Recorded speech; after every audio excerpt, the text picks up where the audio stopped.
Imagine un homme si courageux qu'il n'a jamais reculé devant un combat. Un soldat si puissant que même les lions et les géants n'ont pas pu l'arrêter. Cette histoire n'est pas une légende inventée. Elle est bien réelle. Il s'appelle Benaïa, fils de Jéhoïada, et son nom est gravé dans l'histoire d'Israël comme l'un des plus grands guerriers que Dieu ait jamais choisi. Mais attention, son chemin n'a pas été facile. Il a affronté des bêtes féroces, prêtes à le déchiqueter, des adversaires gigantesques armés jusqu'aux dents, et même des traîtres prêts à tout pour s'emparer du trône. Et pourtant, il n'a jamais reculé. Pourquoi ? Parce qu'il savait que sa force ne venait pas seulement de son épée, mais de sa foi en Dieu. Prépare-toi à découvrir une histoire remplie de batailles épiques, de trahisons et de victoires inoubliables. Car aujourd'hui, tu vas apprendre qui était vraiment Benaïa, ce guerrier que rien ne pouvait arrêter. Installe-toi bien et laisse-moi te raconter son incroyable destin. Un instant, c'est ta première fois ici, n'est-ce pas? Si cette vidéo est arrivée jusqu'à toi, ce n'est pas un hasard. Ici, nous partageons des histoires bibliques qui peuvent transformer ta vie. Abonne-toi maintenant et active la cloche, car ce qui arrive sera encore plus puissant. Tu ne voudras pas le manquer et laisse ton j'aime. Cela aide à ce que plus de personnes découvrent ce message. Ne reste pas juste spectateur, rejoins cette communauté de foi. Clique et abonne-toi dès maintenant. Il y a bien longtemps, dans l'ancien royaume d'Israël, vivait un homme dont le nom allait traverser les âges, un guerrier dont la bravoure et la loyauté allaient le hisser parmi les plus grands héros bibliques. Cet homme, c'était Benaïa, fils de Jéhoïada. Benaïa n'était pas un homme ordinaire. Il était né dans une famille d'honneur, son père, Jéhoïada, étant un grand prêtre respecté et un chef influent parmi le peuple d'Israël. Dès son plus jeune âge, Benaïa avait grandi dans un foyer où la foi et l'obéissance à Dieu étaient des piliers inébranlables. Mais dans ce foyer, il apprit non seulement à prier, mais aussi à combattre. Dès l'enfance, Benaïa montrait un caractère fort, une détermination inébranlable. Il n'avait pas peur des défis et ne reculait jamais face à l'adversité. Tandis que d'autres garçons jouaient, lui s'entraînait, perfectionnant son habileté avec l'épée, la lance et l'arc. Il savait qu'un jour, il serait appelé à défendre son peuple. Mais il n'était pas seulement un guerrier en devenir, c'était un homme de foi. Il avait appris que la force physique seule ne suffisait pas. Ce qui comptait vraiment, c'était la confiance en Dieu, la sagesse pour prendre les bonnes décisions et la discipline pour agir avec droiture. Les années passèrent et Benaïa devint un homme fort, agile et redoutable au combat. Mais ce qui le distinguait des autres, ce n'était pas seulement sa force, mais son cœur. Il ne se battait pas pour la gloire, ni pour l'or, mais pour la justice et la protection du peuple d'Israël. Il ignorait encore que Dieu l'avait destiné à un rôle bien plus grand. Son nom allait bientôt être inscrit dans l'histoire, aux côtés des plus grands guerriers du roi David. Ce n'était que le commencement de son incroyable destinée, l'exploit contre le lion dans une fosse un jour de neige. L'air était glacial, le vent sifflait entre les collines rocailleuses d'Israël et la neige tombait lentement, recouvrant le sol d'un tapis blanc immaculé. Ce jour-là, la plupart des hommes cherchaient un abri, préférant la chaleur d'un feu de camp à la morsure du froid. Mais pas Benaïa. Son souffle était visible dans l'air glacé, tandis qu'il avançait sur le chemin escarpé. Il observait les alentours, attentif à tout mouvement. Puis soudain, un rugissement déchira le silence, un son puissant, profond, qui fit trembler le sol sous ses pieds. Ce n'était pas un simple bruit, c'était un avertissement. Un lion. Benaïa s'arrêta, net. Ses sens étaient en alerte. Il suivit les empreintes massives laissées dans la neige, menant jusqu'à une fosse sombre et profonde. Le rugissement se fit de nouveau entendre, résonnant comme un écho effrayant dans les parois de pierre. Le lion était coincé là, piégé. Tout homme sensé aurait rebroussé chemin. Qui oserait affronter un lion, surtout dans un espace confiné? Un jour de neige où chaque mouvement pourrait être un piège. Mais Benaïa n'était pas un homme comme les autres. Il était un guerrier, un homme de foi, un combattant entraîné à ne jamais reculer devant le danger. Sans hésiter, il sauta dans la fosse. L'obscurité l'entourait à présent, et seuls les bruits lourds du lion résonnaient autour de lui. Les yeux de la bête brillaient dans la pénombre, fixant son nouvel adversaire. Puis, en une fraction de seconde, l'animal bondit. Les griffes lacérèrent l'air. Benaïa esquiva de justesse, sentant la puissance du lion frôler son corps. Il savait que ce combat ne durerait que quelques instants. Soit il frappait juste, soit il périssait. Il serra fermement son arme et attendit l'instant parfait. Le lion bondit une nouvelle fois. D'un mouvement précis, rapide comme l'éclair, Benaïa plongea vers l'avant, abattant sa lame avec toute la force que Dieu lui avait donnée. Puis, plus rien. Le silence. Seul le bruit du souffle rapide de Benaïa se fit entendre dans la fosse enneigée. La bête gisait à ses pieds. Lorsqu'il sortit enfin de la fosse, il n'était plus un simple guerrier. Il était devenu une légende, un homme que personne n'oserait plus jamais sous-estimer. Ce jour-là, Benaïa prouva que la peur n'a de pouvoir que sur ceux qui la laissent les dominer. Mais ce n'était que le début. D'autres batailles l'attendaient.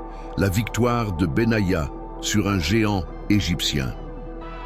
Sous le soleil brûlant du désert, la terre tremblait sous les pas des guerriers. Israël était en guerre. Les ennemis étaient nombreux, puissants, et parmi eux, un colosse égyptien se dressait au-dessus de tous. Cet homme n'était pas un simple soldat. C'était un géant. Sa stature dépassait celle de tous les combattants, et il portait une lance si massive qu'un homme ordinaire aurait eu du mal à la soulever. Son armure de bronze brillait sous la lumière du jour, et son regard froid et arrogant montrait qu'il savait que personne ne pouvait le vaincre.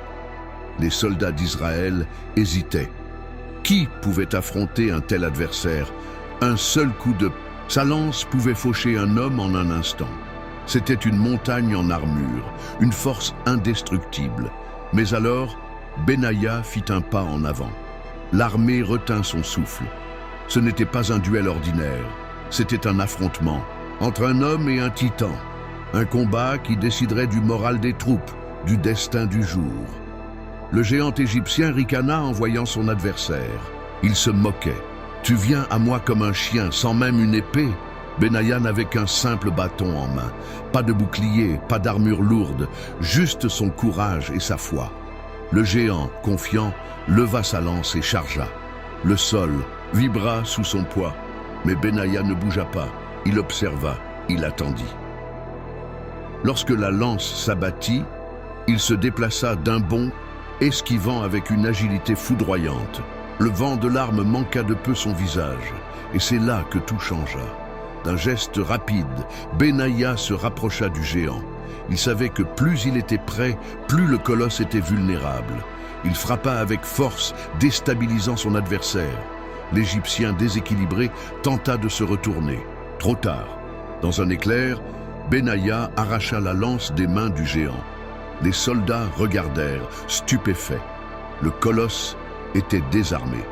L'arme qui lui donnait son pouvoir était maintenant dans les mains de son ennemi. D'un mouvement puissant, Benaïa utilisa cette même lance contre lui. Un cri retentit, puis le silence. Le géant tomba, soulevant un nuage de poussière. L'impossible venait de se produire. Les troupes d'Israël explosèrent en acclamations. Le guerrier invincible avait été vaincu par un homme qui n'avait au départ qu'un simple bâton. Mais ceux qui connaissaient Benaïa savaient que ce n'était pas juste de la force, ni seulement du courage. C'était sa foi en Dieu, son intelligence et son audace qui lui avaient permis d'accomplir cet exploit. Et ce jour-là, son nom devint encore plus grand. Mais son histoire ne s'arrêtait pas là. Voulez-vous découvrir la suite de ces incroyables exploits? La victoire de Benaïa contre deux guerriers moabites. Le soleil était haut dans le ciel, brûlant la terre aride d'Israël. Ce jour-là, une menace pesait sur le royaume. Les Moabites, un peuple redoutable, s'étaient avancés avec des intentions hostiles. Leur réputation n'était plus à faire. Ils étaient des combattants féroces, impitoyables, et au sein de leur rang se trouvaient deux guerriers d'élite, connus pour leur force et leur habileté au combat. On disait qu'aucun homme n'avait jamais pu les vaincre ensemble. Mais face à eux se dressa un seul homme, Benaïa, fils de Jéhoïada. Les deux Moabites se tenaient devant lui, leurs épées étincelantes sous la lumière du jour, leurs regards emplis de mépris. Ils étaient grands, imposants, couverts d'armures ornées et de cicatrices témoignant de leurs nombreuses victoires. Ils souriaient, sûrs de leur puissance. Pour eux, ce combat était déjà gagné. Mais Benaïa, lui, ne vacilla pas. Son cœur battait fort, non par peur, mais par excitation. Il savait que ce combat serait rude, mais il ne doutait pas une seule seconde que Dieu lui donnerait la victoire. Sans attendre, les Moabites chargèrent. Le premier leva son épée avec une force brutale, visant le torse de Benaïa. Mais au dernier instant, Benaïa pivota, esquivant l'attaque avec une rapidité foudroyante. Son propre sabre jaillit, frappant le guerrier au flanc. L'impact fut puissant, mais pas suffisant pour le mettre à terre. À peine avait-il repris son souffle que le deuxième Moabite lança une attaque, visant la tête de Benaïa avec un coup dévastateur. Benaïa leva son bras, bloquant l'attaque avec son avant-bras cuirassé. L'impact fit résonner le métal dans l'air. Le combat était féroce. Chaque mouvement était un mélange de force, de technique et de pure volonté. Les Moabites combattaient avec rage, mais Benaïa combattait avec une détermination qui dépassait la simple force humaine. Puis, le moment décisif arriva. Le premier, guerrier, blessé mais toujours debout, tenta une attaque désespérée. Benaïa l'attendait. D'un pas rapide, il se rapprocha, feinta un mouvement vers la droite, puis pivota brusquement vers la gauche, frappant son ennemi avec une puissance fulgurante. L'homme tomba à genoux. Il avait perdu. Le dernier Moabite, voyant son compagnon vaincu, hésita une fraction de seconde. Mais une fraction de seconde, c'est tout ce qu'il fallut à Benaïa. Dans un ultime mouvement, il abattit son arme avec une précision implacable. Le silence tomba. Les deux Moabites, invincibles jusqu'alors, gisaient au sol. Benaïa essuya son front, son regard fixé sur l'horizon. Il savait que ce combat n'était qu'un de plus dans son chemin de guerrier. Mais ce jour-là, son nom résonna avec encore plus de force à travers Israël. On ne parlait plus simplement de lui comme d'un soldat valeureux. Il était devenu un véritable héros, et pourtant son histoire n'était pas terminée. Voulez-vous connaître la suite de ses exploits ? L'entrée de Benaïa parmi les guerriers d'élite du roi David. Le vent soufflait doucement sur les collines de Jérusalem. Dans le palais du roi David, une réunion importante se tenait. Seuls les plus braves guerriers d'Israël étaient au présent, les fameux vaillants hommes de David. Un groupe d'élite craint et respecté. Parmi eux, des noms légendaires résonnaient: Josheb Bashébet, qui avait terrassé 800 hommes en un seul combat, Éléazar, qui ne lâchait jamais son épée jusqu'à la victoire, et Shama, qui s'était tenu seul face à une armée entière. Ces hommes étaient la garde rapprochée du roi, ses champions, ses protecteurs. Et ce jour-là, un nouvel homme allait être accueilli dans leur rang. Benaïa, fils de Jéhoïada, marchait à travers les grandes portes du palais. Tous connaissaient son nom. Ses exploits étaient sur toutes les lèvres. Il était celui qui avait affronté un lion dans une fosse enneigée, qui avait vaincu un géant égyptien avec sa propre lance, qui avait mis à terre deux des guerriers moabites les plus redoutés. Un homme d'une bravoure et d'une force hors du commun, mais ce n'était pas seulement sa puissance qui l'avait amené ici, c'était aussi son cœur loyal, son obéissance à Dieu et son honneur inébranlable. David, assis sur son trône, le regarda attentivement. Il voyait en Benaïa plus qu'un simple combattant. Il voyait un homme qui n'avait pas peur de se battre pour ce qui était juste. Le roi se leva et s'adressa à lui. « Benaïa, fils de Jéhoïada, tes actes ont prouvé ta valeur. Israël a besoin d'hommes comme toi. Aujourd'hui, je t'accueille parmi mes vaillants guerriers. » Un murmure parcourut la salle. Ce n'était pas un simple honneur, Être parmi les guerriers d'élite de David signifiait être l'un des protecteurs les plus proches du roi, l'un des piliers du royaume. Benaïa posa un genou à terre et inclina la tête. « Je servirai mon roi et mon Dieu avec fidélité, jusqu'à mon dernier souffle. » Les guerriers d'élite hochèrent la tête en signe d'approbation. Ils savaient qu'un grand homme les rejoignait. À partir de ce jour, Benaïa ne fut plus un simple soldat. Il était maintenant l'un des hommes les plus puissants et influents d'Israël, un guerrier que personne ne pouvait arrêter. Mais ce n'était que le début. D'autres défis l'attendaient. Et sa loyauté serait mise à l'épreuve, comme jamais auparavant. Voulez-vous connaître la suite de son incroyable destinée? Un moment spécial. As-tu déjà laissé ton j'aime et ton commentaire? Chaque fois que tu le fais, tu aides ce message à atteindre davantage de personnes qui ont besoin d'entendre ces enseignements bibliques. Clique sur j'aime maintenant et commente ci-dessous ce qui t'a le plus inspiré jusqu'à présent.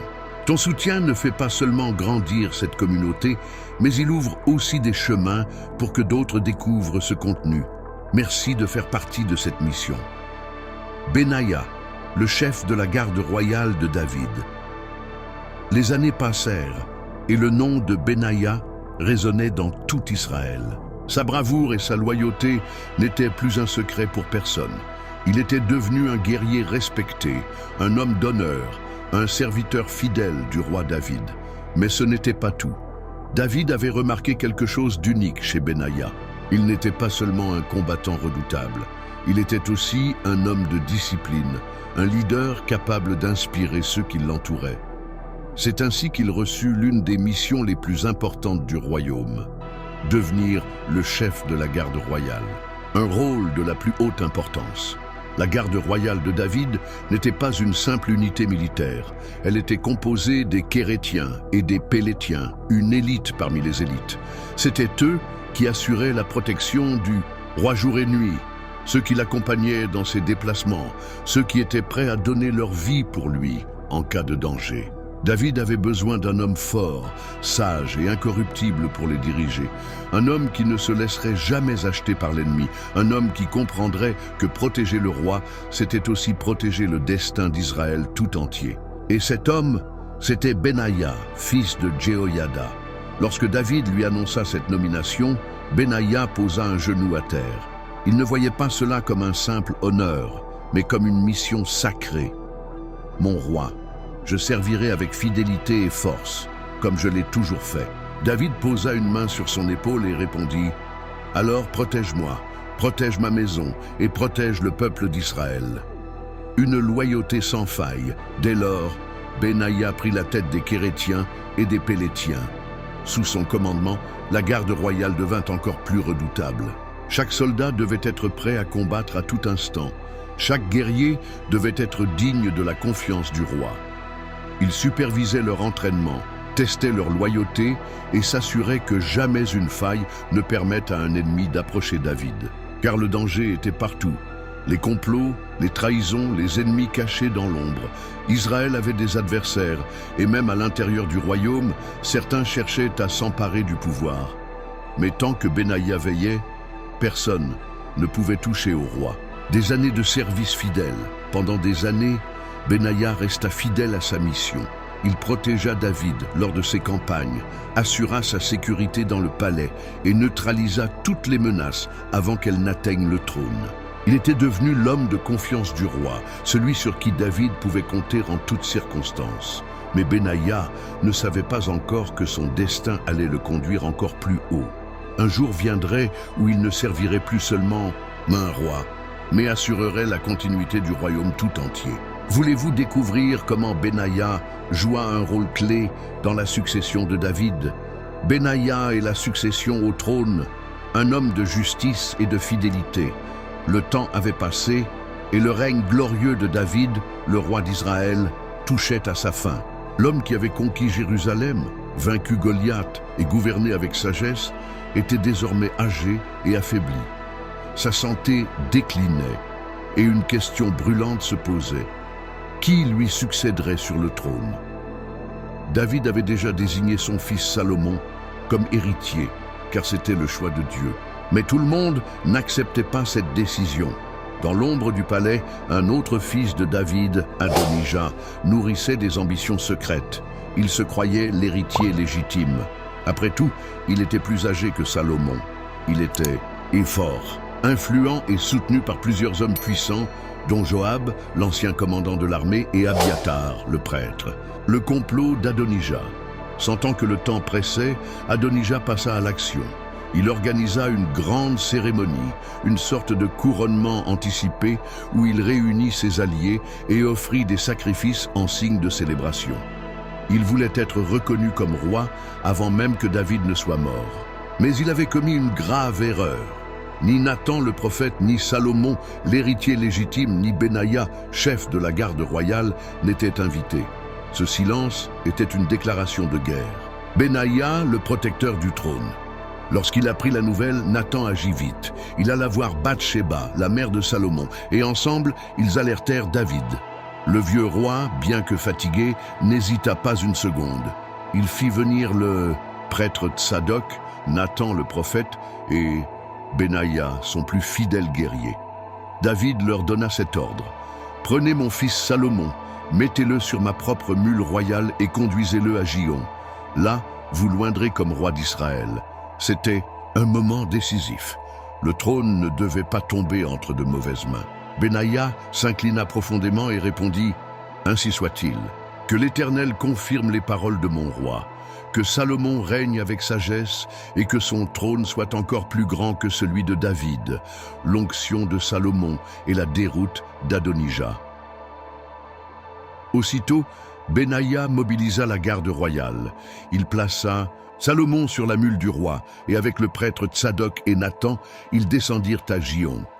Là, dans une cérémonie solennelle, Salomon fut oint comme roi d'Israël. Les trompettes sonnèrent, et le peuple acclama avec force « Vive le roi Salomon !» Mais pendant ce temps, Adonijah et ses partisans festoyaient encore, certains que leur victoire était assurée.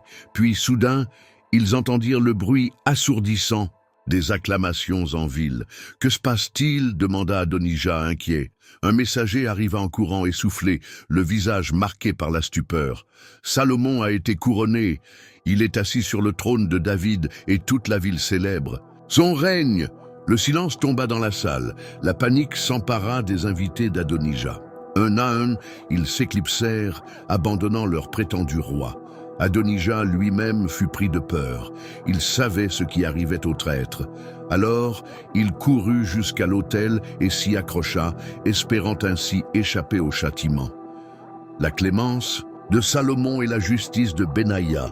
Lorsque la nouvelle parvint à Salomon, il montra sa sagesse dès le premier jour de son règne. Si Adonijah se montre digne, il vivra.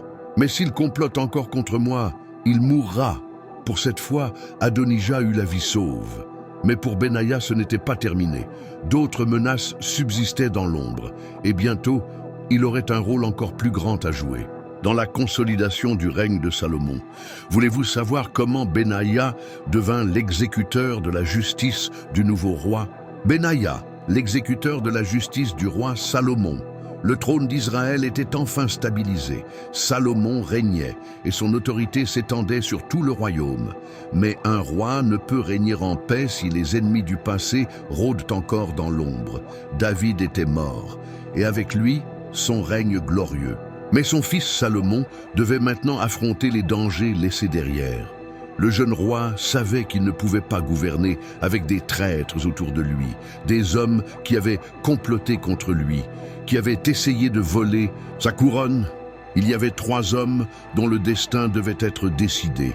Adonijah, son propre frère, qui avait tenté de se proclamer roi. Joab, l'ancien chef de l'armée, un homme puissant mais imprévisible, qui avait soutenu Adonijah, Abiatar, le prêtre qui avait également rejoint la conspiration. Salomon devait agir.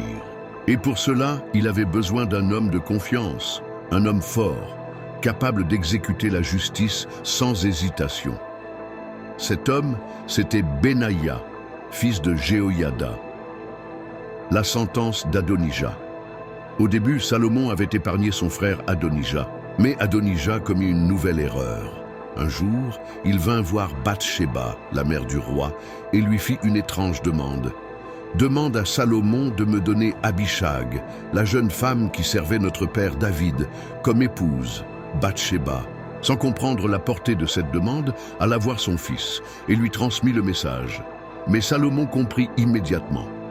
Dans la tradition royale, prendre une femme du roi défunt était un signe de revendication du trône. Adonijah ne s'était pas repenti. Il complotait encore. Alors Salomon donna l'ordre. Adonijah a signé son propre arrêt de mort, que Benaïa exécute la justice. Benaïa s'avança, son visage impassible. Il savait que ce n'était pas une vengeance, mais un acte nécessaire pour protéger le trône et assurer la paix en Israël. Sans hésiter, il exécuta l'ordre du roi. Adonijah, le frère ambitieux, tomba ce jour-là, Joab, le guerrier déchu. La nouvelle se répandit rapidement. Joab, l'ancien commandant de l'armée, comprit que son tour viendrait. Il avait servi David pendant des années, mais il avait aussi du sang sur les mains. Il s'enfuit immédiatement et chercha refuge dans le tabernacle de l'Éternel. Là, il s'accrocha aux cornes de l'autel, croyant que personne n'oserait le tuer dans un lieu sacré. Mais Salomon ne recula pas. Il ordonna à Benaïa, « Va et fais justice. » Benaïa arriva devant l'autel et vit Joab accroché aux cornes du sanctuaire. « Sors d'ici » ordonna-t-il, mais Joab refusa. « Je mourrai ici » Benaïa retourna voir Salomon et lui rapporta la réponse. Le roi était ferme, qu'il soit fait selon sa volonté. Alors Benaïa revint et mit fin à la vie de Joab, scellant ainsi le destin de celui qui avait été puissant, mais qui s'était détourné de la justice. La destitution d'Abiatharil ne restait plus qu'Abiathar, le prêtre rebelle. Mais lui, Salomon ne le condamna pas à mort. Au lieu de cela, il lui dit « Tu mérites la mort, mais parce que tu as servi mon père David et porté l'arche de l'Alliance, je t'épargne. Mais tu ne seras plus prêtre d'Israël. Va-t'en. » Ainsi, Abiathar fut déchu et la lignée sacerdotale changea. Benaïa, le nouvel homme fort d'Israël. Avec ses actions, le royaume fut purifié des conspirateurs et la paix fut enfin assurée. Mais ce que personne ne savait encore, c'est que Salomon réservait une dernière surprise à Benaïa.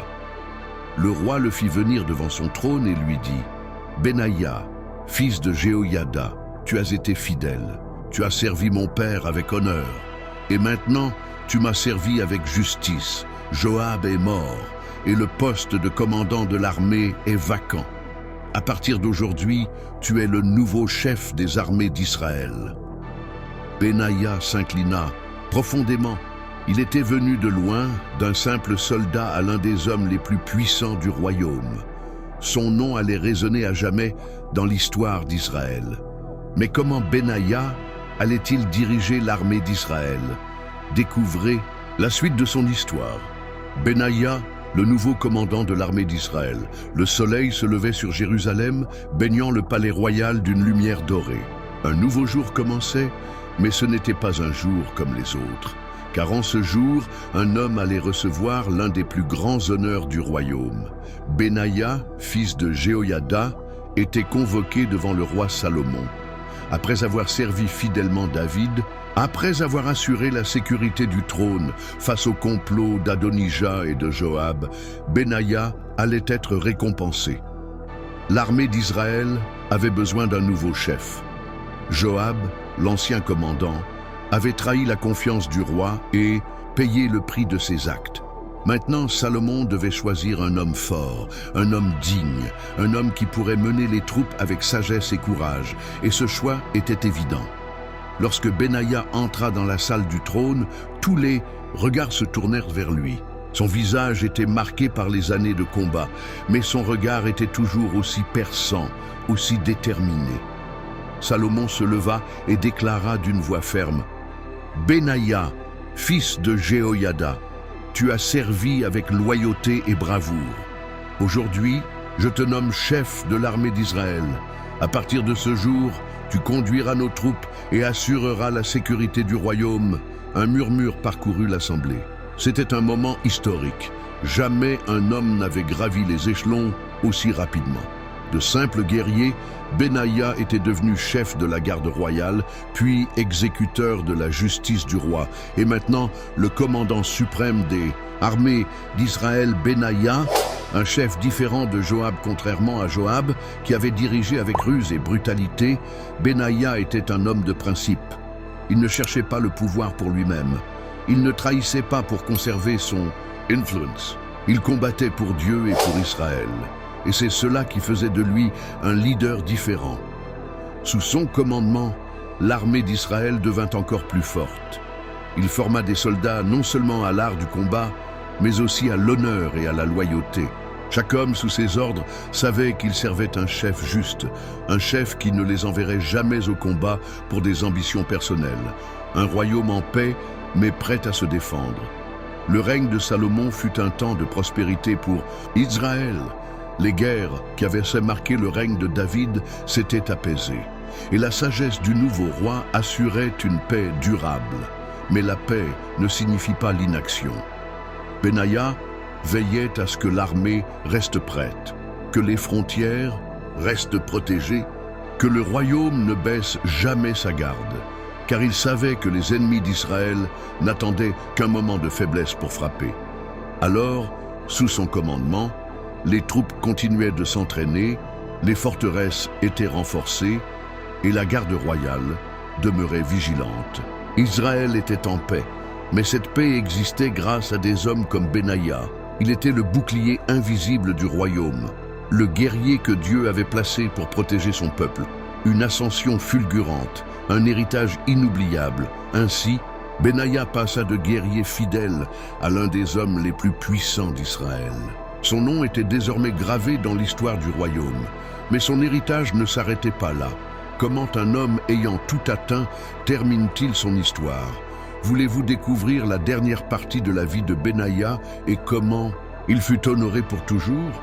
L'héritage de Benaïa, un guerrier immortel dans l'histoire d'Israël. Le temps avait passé. Les années de combat, de loyauté et de service étaient derrière lui. Benaïa, fils de Jéhoïada, l'homme qui avait affronté un lion, vaincu des géants, protégé les rois et commandé l'armée d'Israël, était désormais un homme âgé. Mais même avec les cheveux blanchis par le temps, même avec un corps marqué par les cicatrices des batailles passées, son regard restait aussi perçant qu'au premier jour. Il savait qu'il avait accompli tout ce que Dieu avait prévu pour lui. Un homme respecté par tous, dans les rues de Jérusalem. Les gens murmuraient son nom avec respect. Les jeunes soldats l'admiraient. Les anciens se souvenaient de ses exploits. Et les sages du royaume reconnaissaient en lui un homme qui avait incarné la fidélité et l'obéissance à Dieu. Partout où il allait, on s'inclinait devant lui. Non pas par peur, mais par gratitude. Il n'était pas un tyran. Il n'avait jamais cherché à prendre le pouvoir pour lui-même. Il avait servi, il avait protégé, il avait été un bouclier pour Israël. Les derniers jours d'un héros.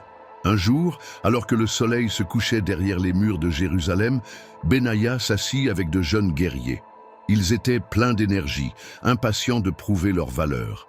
L'un d'eux lui demanda « Maître Benaïa, quel est le plus grand combat que vous ayez livré ?» Benaïa sourit. Il avait affronté des lions, des géants, des traîtres et des armées entières, mais il répondit simplement « Le plus grand combat est celui que l'on mène pour rester fidèle. » Les jeunes soldats restèrent silencieux, réfléchissant à ces paroles. Ils comprenaient que la force seule ne suffisait pas. La vraie grandeur réside dans l'honneur, dans la loyauté et dans l'obéissance à Dieu. Un héritage éternel. Les jours passèrent, et Benaïa rejoignit finalement ses ancêtres. Mais son nom, lui, ne mourut jamais. Son histoire fut racontée de génération en génération. On se souvenait de lui comme d'un guerrier sans peur, d'un homme de foi, d'un serviteur fidèle des rois d'Israël. Et ainsi, Benaïa, fils de Jéhoïada, entra dans l'éternité, non seulement dans l'histoire d'Israël, mais dans l'histoire des héros de Dieu. Un homme qui n'a jamais fui le combat, un homme qui a toujours suivi la volonté de l'Éternel. Son nom restera gravé à jamais. Avant de terminer, assure-toi que tu es déjà abonné à la chaîne. En le faisant, tu ne recevras pas seulement Plus de contenu pour enrichir ta foi, mais tu aideras aussi ce message à atteindre beaucoup d'autres personnes qui en ont besoin. Active la cloche pour ne pas manquer nos prochaines vidéos et partage ce contenu pour faire partie de cette mission de foi et d'espoir. Merci pour ton soutien. Ensemble, nous pouvons porter cette parole encore plus loin. Conclusion de l'histoire. Benaïa n'était pas un simple soldat. Il était un homme de foi, un guerrier sans peur, un protecteur du royaume. Il a affronté des lions, des géants, des traîtres et même les plus grandes épreuves de la vie. Mais il n'a jamais reculé. Et maintenant, dis-moi, quel est le combat que tu dois affronter aujourd'hui? Parce que si cette histoire nous apprend une chose, c'est que le courage ne vient pas seulement de la force physique, mais de la foi et de la détermination. Alors, reste attentif, car l'histoire de Benaïa n'est pas qu'un récit du passé. C'est un message pour toi, ici et maintenant. Et surtout, souviens-toi, un vrai guerrier ne fuit jamais son combat. Merci d'avoir suivi cette incroyable histoire. Si elle t'a inspiré, n'oublie pas de t'abonner et de partager. À bientôt pour une nouvelle aventure biblique. Que Dieu vous bénisse aujourd'hui et pour toujours.